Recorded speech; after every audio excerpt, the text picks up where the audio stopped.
Hello and welcome to the channel, where today we're pulling back the curtain on a crisis hitting the heart of New York City's cultural soul. Broadway is bleeding money, and the Great White Way is in real trouble.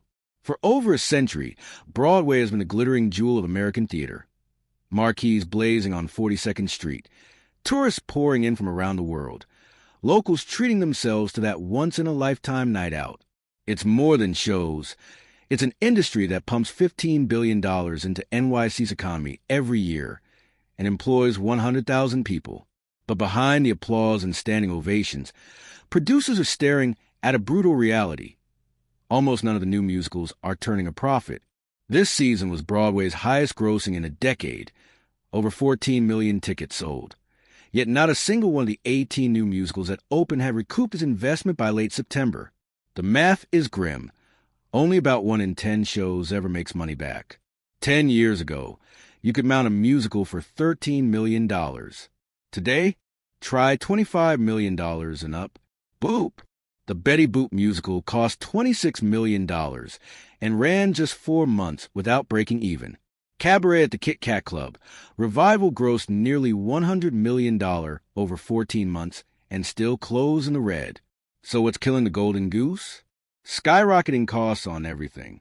Theater rent has soared. Union wages, royalties, marketing, all up. Even lumber for sets has doubled since 2016. Labor shortages post-pandemic push expenses higher. And then there's the elephant in the room. Ticket prices haven't kept pace. The average paid ticket today is $126. Only about $23 more than a decade ago, and actually lower than inflation-adjusted prices from 2015 to 2016. Producers are terrified to raise them further because, as one told CNN, there's only so high you can go before you price people out completely. It's the perfect storm. Costs exploding, revenue flatlining. Investors like James L. Walker Jr., who put $50,000 into Cabaret, are suing producers, alleging mismanagement and a deliberate scheme to siphon funds. Walker's frustration echoes across the industry. How does a show gross $100 million and still lose money? The ripple effects hit New York hard. Restaurants, hotels, taxis all feel the pinch when Broadway struggles. And audiences are changing too.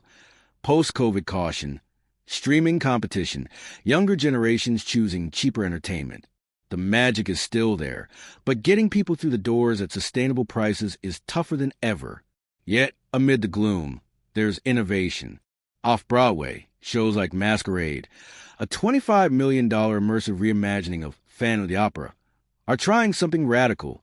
No traditional stage, audiences in masks sipping champagne in a 6-story art shop, secret passwords, artwork from Bob Dylan. Tickets $200 to $400. But producer Randy Weiner insists it's more Broadway than Broadway and believes the industry will adapt. History says he's right. Broadway has survived depressions, wars, pandemics, 9/11. It's reinvented itself before, from vaudeville to golden age musicals to jukebox hits and immersive experiences.